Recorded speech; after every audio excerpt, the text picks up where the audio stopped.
नमस्ते। KP college की online class में आप सभी का स्वागत है। मैं सीमा शर्मा आज आपके सामने BA second year home science की क्लास लेके आई हूँ। आज हम सेकंड पेपर के अंदर जो चैप्टर पढ़ने जा रहे हैं वो है गर्भावस्था में पोषण संबंधी समस्याएं। पोषण संबंधी समस्याएं सभी जानते हैं कि जो सही प्रकार के संतुलित आहार को ग्रहण करने से नहीं ग्रहण करने से उत्पन्न होने वाली समस्याएं हैं। अगर ऐसा आहार बार बार लिया जा रहा है जिसमें 1 या 2 पोषक तत्व या उससे अधिक पोषक तत्वों की लगातार कमी बनती जा रही है तो उससे संबंधित जो सिम्टम्स हैं या लक्षण हैं वो हमारे शरीर में दिखाई देने शुरू हो जाते हैं और उनसे होने वाली प्रभावित क्रियाओं के कारण हमारा शरीर जो है कमज़ोर दुर्बल दिखाई देता है। तो आज की जो अवस्था है वो है हमारे पास में गर्भावस्था। गर्भावस्था इसको अगर देखें, गर्भावस्था शब्द का अर्थ, अगर शब्द को तोड़ते हैं तो गर्भ प्लस अवस्था। गर्भ जहाँ पर किसी भ्रूण को धारण किया हुआ होता है,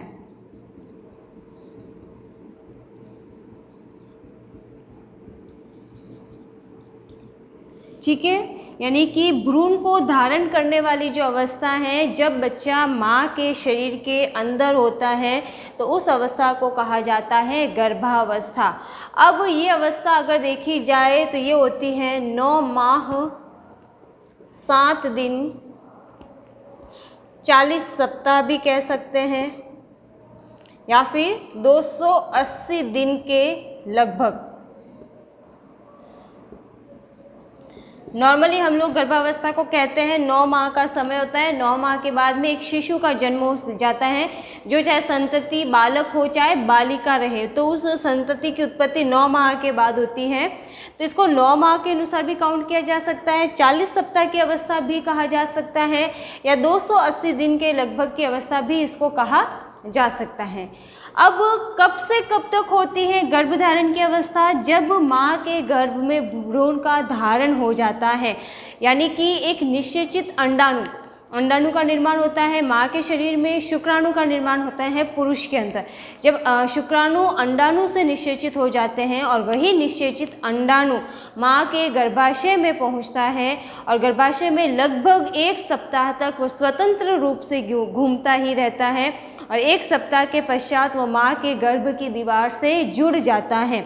अब वो जो अनिषेचित अंडाणु था वो माँ के गर्भ की दीवार से जुड़ चुका है, तो जुड़ने की क्रिया को क्या कहा गया यहाँ पर? आरोपण। यही आरोपण जो हुआ वो अवस्था, आरोपण के पश्चात अवस्था क्या होगी? भ्रूण को धारण करने की अवस्था, यानी कि कहा जाता है कि गर्भ धारण हो चुका है, एक माँ प्रेग्नेंट है, यानी कि एक लेडी प्रेग्नेंट है, ठीक है। तो ये अवस्था होती है गर्भ धारण से लेकर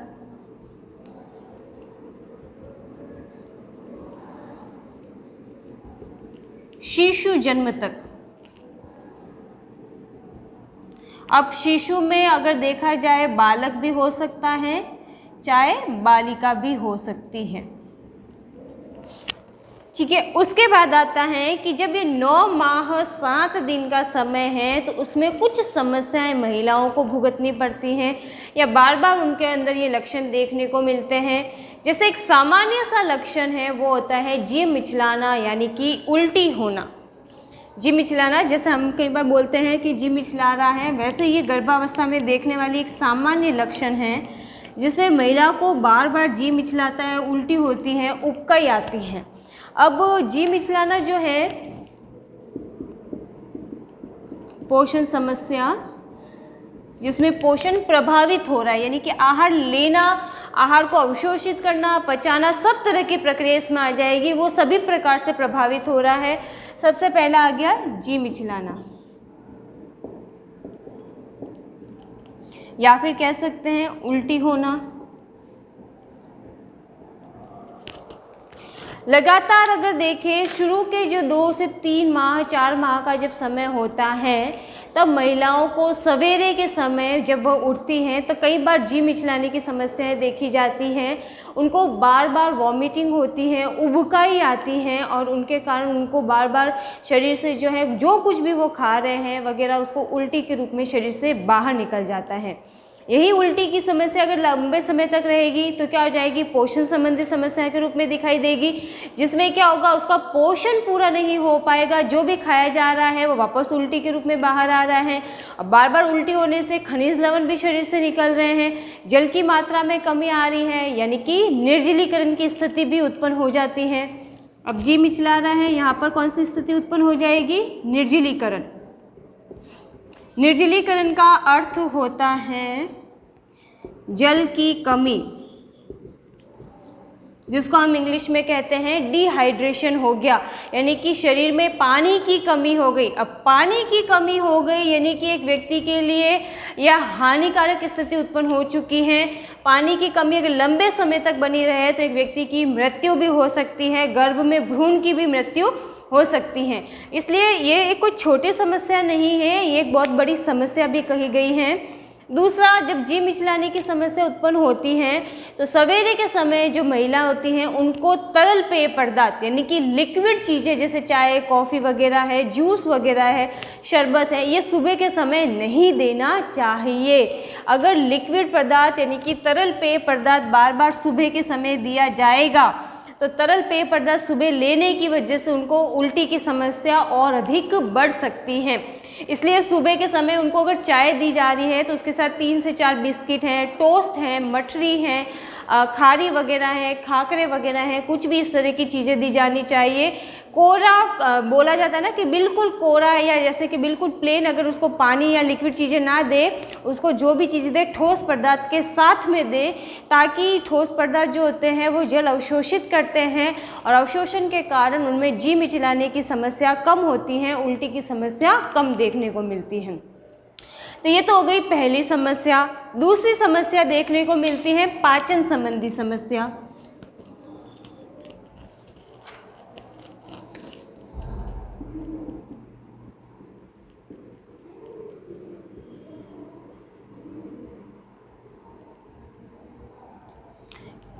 पाचन सभी जानते हैं, जब पाचन का मतलब होता है भोजन पचाना।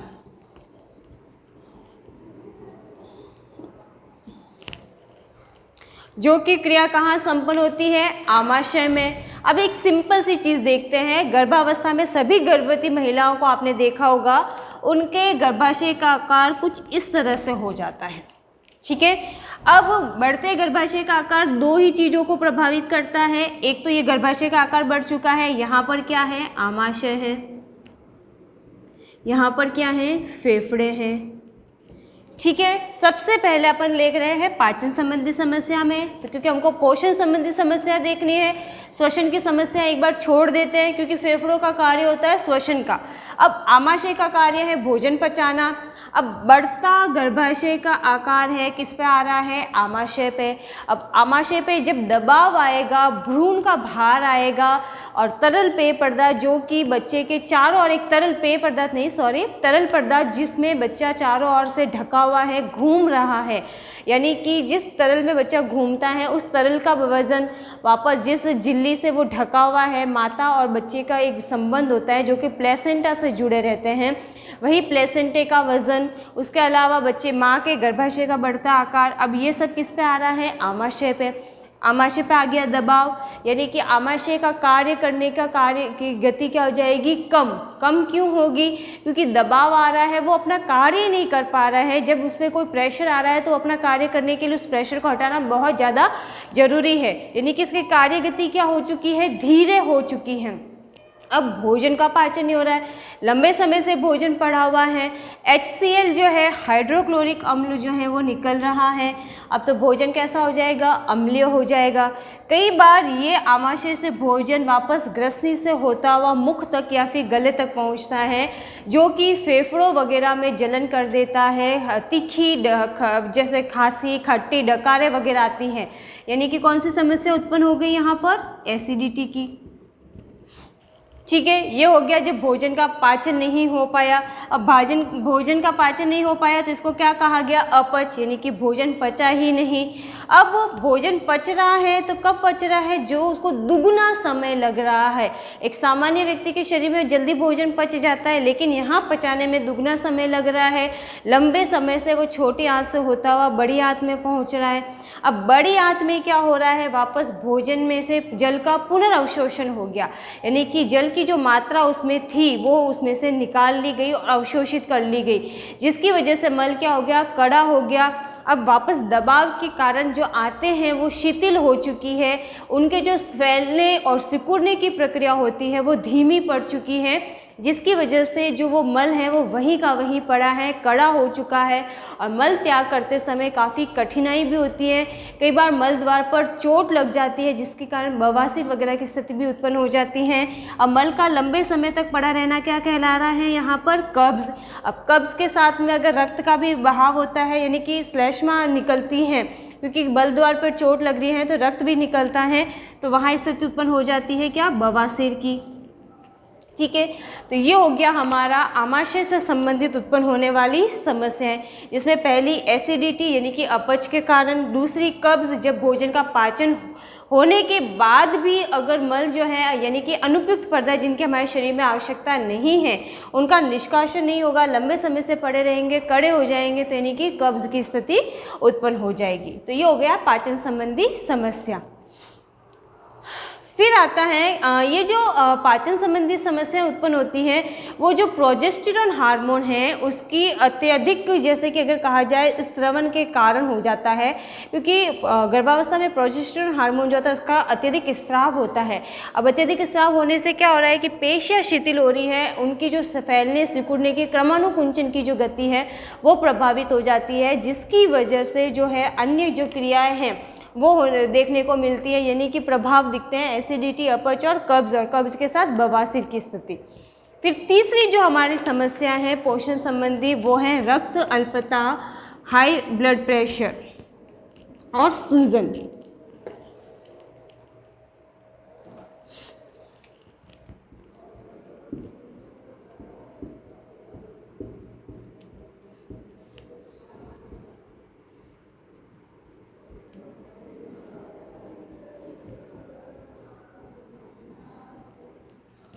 सबसे पहले लेते हैं रक्त अल्पता। रक्त अल्पता का मतलब होता है खून की कमी। अब गर्भावस्था में अगर देखा जाए तो रक्त में तरल अवस्था में तो वृद्धि हो रही है, यानी कि रक्त की जो तरल अवस्था है उसमें वृद्धि हो रही है, लेकिन उतनी ही मात्रा में हीमोग्लोबिन का निर्माण नहीं हो पा रहा है। अब तरल रक्त बन चुका है, लेकिन वो तरल रक्त जो है जितनी मात्रा में हीमोग्लोबिन बनना चाहिए था उतना नहीं बन पाया। एक सामान्य व्यक्ति के शरीर में वैसे तो 13 से 14 ग्राम प्रति 100 ml जो होता है उसके करीबन हीमोग्लोबिन पाया जाता है, रक्त पाया जाता है। उसके अलावा अगर जैसे गर्भावस्था है उसमें कमी हो जाती है और 9 से 11, 10 के करीबन हीमोग्लोबिन देखने को मिलता है। कई बार ऐसी स्थिति भी उत्पन्न हो गई कि वो बिल्कुल 6 से 7 के ऊपर आ जाता है हीमोग्लोबिन, जो कि एक हानिकारक स्थिति उत्पन्न हो जाती है, जिसको भयंकर रक्त अल्पता कहा जाता है। जिस समय गर्भवती महिला अपने एक बच्चे को जन्म देगी तब और अधिक उसकी स्थिति हानिकारक हो सकती है, इसलिए उस समय उसको हीमोग्लोबिन बढ़ाए जाने की आवश्यकता रहती है, इसलिए उनको आयरन की गोलियां वगैरह भी दी जाती हैं।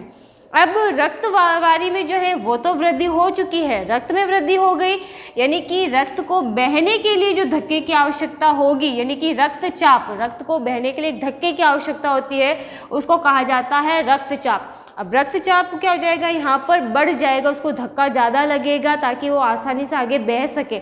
अब धक्का लगने की वजह से क्या है, जिसमें से रक्त बह रहा है वो क्या है, शिराएँ हैं। अब शिराओं का आकार तो निश्चित है, लेकिन दबाव ज़्यादा आ रहा है, रक्त ज़्यादा आ रहा है, तो शिराओं पर दबाव बढ़ेगा, जिससे कि शिराएँ क्या हो जाएगी, फूल जाएगी और बढ़ जाएगी। अब विस्फारित होकर फैलने की वजह से क्या हो जाएगी, इनमें चोट लग जाएगी, कई बार इनसे रक्त का बहाव भी हो जाता है और अधिक हानिकारक स्थिति उत्पन्न हो जाती है। अब रक्त को बहने के लिए अधिक दबाव का होना कहलाता है यहाँ पर उच्च रक्तचाप, यानी कि हाई ब्लड प्रेशर की स्थिति उत्पन्न होना। फिर होता है कि कई बार जैसे कि जो अतिरिक्त जो स्थान है हमारे शरीर में, शिराओं से जो तरल निकल रहा है वो निकलकर कोशों में या उत्तकों में जाकर अवशोषित हो जाता है। और अंतराली अगर देखा जाए अंतरकोशिकीय स्थलों में यहाँ पर तरल की मात्रा बढ़ जाती है, जिसकी वजह से शरीर में सूजन देखी जाती है। और गर्भावस्था में ज़्यादातर सूजन देखने को मिलती हैं जांघों पर, चेहरे पर, जिसकी वजह से महिला के लिए काफ़ी कष्टदायक होता है। गले में भी उनकी सूजन बढ़ जाती हैं, हाथों में वगैरह में भी सूजन कई बार देखने को मिलती हैं। तो ये हो गया उनकी रक्त अल्पता संबंधी बीमारी, उच्च रक्तचाप और सूजन की समस्या। अगली जो समस्या है वो है पैरों में बाइटें आना।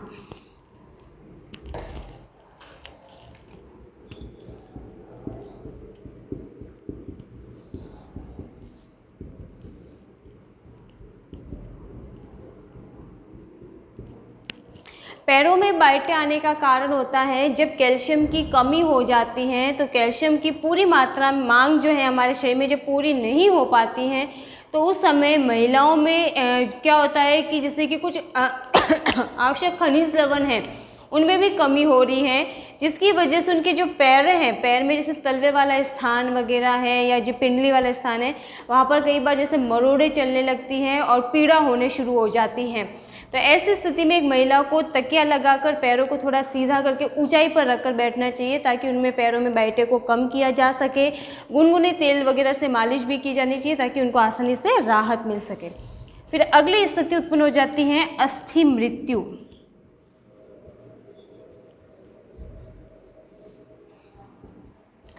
अस्थि मृत्यु रोग का मतलब होता है कैल्शियम की कमी से उत्पन्न होने वाला गर्भावस्था में एक रोग है। अब गर्भवती महिलाओं में आपने देखा होगा, एक तो आयरन की गोलियां दी जाती हैं, एक कैल्शियम की गोलियां दी जाती हैं, क्योंकि यहाँ पर क्या है, महिला को सिर्फ अपना पोषण नहीं लेना है, अपने साथ में अपने गर्भ में पल रहे बच्चे के लिए भी उसको पोषण लेना है। अब महिला अगर बराबर पोषण नहीं लेगी तो उसमें अगर मान लीजिए कैल्शियम की कमी हो रही है, अब कैल्शियम की मांग ज़्यादा है क्योंकि महिलाओं को अपनी हड्डियों को भी मजबूत करना है, साथ ही अपने गर्भ में बन रहे बच्चे की हड्डियों के विकास के लिए भी उसको कैल्शियम की आवश्यकता है। तो ऐसी स्थिति में क्या होता है कि जब महिला कैल्शियम युक्त आहार नहीं ले पा रही है, तो महिलाओं की अस्थियों से कैल्शियम निकलकर बच्चे के शरीर में जाना शुरू हो जाता है, क्योंकि शिशु की जो मांग है वो तो अपने माँ के गर्भ से ही लेगा, यानी कि उसकी जो ज़रूरत है वो सारी माँ के शरीर से ले रहा है। अगर माँ अपने भोजन में उन चीज़ों को नहीं ले रही है तो माँ कुपोषित हो जाएगी, बच्चा कुपोषित हो जाएगा। अब बच्चा अपनी आवश्यकताओं की पूर्ति के लिए माँ के शरीर में जो पहले से जमा चीज़ें हैं वहाँ से भी निकाल कर लेना शुरू कर देता है, जिससे हड्डियों में से कैल्शियम जो है वो निकलकर शिशु के शरीर में जाना शुरू हो जाता है। और महिलाओं में अस्थि मृत्यु रोग देखने को मिलता है, जिससे उसकी अस्थियां जो है वो कमज़ोर हो जाती है और थोड़े से ही तनाव या दबाव के कारण वो टूट जाती हैं, उनका आकार वगैरह बिगड़ जाता है। तो ये आज हमने देखा कि गर्भावस्था क्या है, उसमें पोषण संबंधी कौन कौन सी बीमारियां होती हैं। अब इन्हीं बीमारियों को दूर करने के लिए ज़रूरी है कि उसको कैसा आहार दिया जाए, यानी कि कैसा आहार उसको देना चाहिए। अब सबसे पहले एक गर्भवती महिला को आप इमेजिन करिए, अपने घर में वगैरह भी आपने देखा होगा, आस पड़ोस में भी देखा होगा या किसी मूवीज़ वगैरह में देखा होगा, ठीक है। तो अब गर्भवती महिला है, उसमें आप देख लीजिए सबसे बड़ी समस्या क्या है, जी मिचलाना, उल्टी होना। तो यानी कि उनको सुबह के समय तरल पेय पदार्थ नहीं देना है, ठोस भोज्य पदार्थ देना है। दूसरा कौन सी समस्या उसमें उत्पन्न हो रही थी, पाचन संबंधी, यानी कि अपच वगैरह की हो रही है, भोजन पच नहीं रहा है। तो यहाँ पर वे चीज़ें नहीं देनी है जो लंबी देरी से या लंबे समय से पचती है, जैसे कि मैदे से बनी चीज़ें हैं, फूल गोभी है, आलू है, इस तरह की जो गैस वगैरह एसिडिटी उत्पन्न करने वाली जो समस्या है या मैदे से बनी जो चीज़ें हैं वो यहाँ पर नहीं देनी है, क्योंकि मैदा भी पचने में समय ज़्यादा लगाता है और आलू वगैरह है वो गैस वगैरह की स्थिति उत्पन्न करते हैं, तो ये चीज़ें उनको नहीं देनी है। दूसरा, भोजन लंबे समय से पड़ा है तो और उसमें क्या हो रही है, एसिडिटी की समस्या देखने को मिल रही है, तो यहाँ पे उनको ज़्यादा तला हुआ, ज़्यादा मिर्च मसाले वाला गरिष्ठ भोज्य पदार्थ जो है वो बिल्कुल भी नहीं देना है। अब अगर महिला एक साथ में भोजन लेगी तो भी वो नहीं ले पाएगी, क्योंकि एक तो उसको उल्टी हो रही है, दूसरा भोजन पच नहीं रहा है, तो उसको एक बार में या 2 बार में बहुत सारा भोजन ना दे के 5 से 6 बार में थोड़ी थोड़ी मात्रा में भोजन देना चाहिए, ताकि 1-2 घंटे का अंतराल जब आता है तब तक उस भोजन का आंशिक पाचन हो चुका होता है और वापस वो भोजन लेने और उसको पचाने की स्थिति में वापस आ जाती है। दूसरा, अगर महिला में निर्जलीकरण की स्थिति उत्पन्न हो रही है तो सुबह के समय को छोड़कर उसके अलावा पूरे दिन का जो समय रहता है उसमें विभिन्न तरीके से तरल पदार्थ दिए जा सकते हैं ताकि उसमें निर्जलीकरण की समस्या उत्पन्न ना हो। देखिए, ध्यान रखिएगा, सुबह के समय नहीं देना है, बाकी दिन में जो रहेगा उसमें तरल दिया जा सकता है ताकि उसमें निर्जलीकरण ना हो। इसके लिए ज़रूरी है छाछ दे दी जाए, जूस दे दिया जाए, सूप दे दिया जाए, नारियल पानी है दे दिया जाए, दालों का पानी है, चावल का पानी है, या फिर जैसे कि फल वगैरह का शरबत वगैरह, जूस वगैरह निकाल कर हरी पत्तेदार सब्जियों वगैरह का पानी वगैरह है वो भी उनको दिया जा सकता है। विटामिन युक्त आहार वगैरह दिए जा सकते हैं। अब पाचन संबंधी एक समस्या और पढ़ी थी हमने, कब्ज़ की समस्या। अब भोजन का पाचन नहीं हो रहा है, कब्ज़ की समस्या उत्पन्न हो रही है, तो ऐसे में महिला को रेशेदार भोज्य पदार्थ देने हैं। रेशेदार यानी कि जैसे मूंग की दाल है वो भी रेशेदार भोज्य पदार्थ है, हरी पत्तेदार सब्जियां हैं वगैरह इस तरह की दी जा सकती हैं। रेशेदार भोज्य पदार्थों की सबसे अच्छी क्वालिटी होती है कि वो कब्ज़ की स्थिति उत्पन्न नहीं होने देते हैं, पाचन अच्छे से होता है और उत्सर्जन भी उसके माध्यम से अच्छा होता है।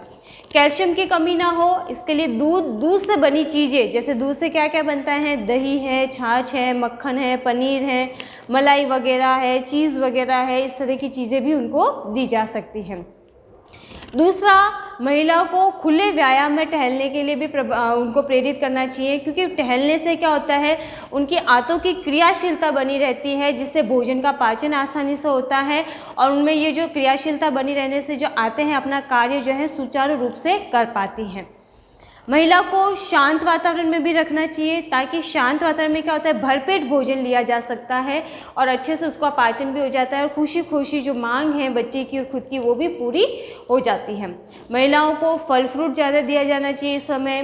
उनकी आहार की मांग अब दुगनी है। दुगनी क्यों है? क्योंकि शिशु का भी पोषण हो रहा है, तो उनकी जो आहार संबंधी मांग है वो सारी पूरी होनी चाहिए। संतुलित आहार दिया जाना चाहिए, दालें वगैरह, चावल वगैरह, हरी पत्तेदार सब्जियां वगैरह जो भी है वो सब उन्हें उपलब्ध करवाई जानी चाहिए। आयरन की कमी ना हो, इसलिए चिकित्सक के परामर्श से आयरन की टैबलेट्स वगैरह है, कैल्शियम की टैबलेट्स वगैरह है, वो भी उनको नियमित रूप से दी जानी चाहिए। उसके अलावा महिला को चौकर सहित आटा यानी कि बिना छना हुआ आटा, जिसमें गेहूं के छिलके वगैरह, गेहूं के छोटे कण उपलब्ध रहते हैं, उस आटे की रोटी बनाकर दी जा सकती हैं। अगर ना हो तो 2 या 2 से अधिक आटों को मिक्स कर भी उसको रोटी बनाकर दी जा सकती है, ताकि मिश्रित अनाज से उसको बहुत अधिक मात्रा में जो उसकी आवश्यकता है वैसे ही मात्रा में उसको पोषक तत्व उपलब्ध हो सके। तो आज हमने देखा कि गर्भावस्था में महिला को क्या क्या पोषण संबंधी समस्या हैं। इन्हीं समस्याओं को रोकने के लिए उनसे संबंधित जो आहार हैं उनको उपलब्ध करवाया जा सकता है। तो हमारा आज का जो चैप्टर है वो यही खत्म होता है। बहुत जल्द मिलेंगे अब एक नए चैप्टर के साथ। तब तक के लिए सभी को गुड बाय।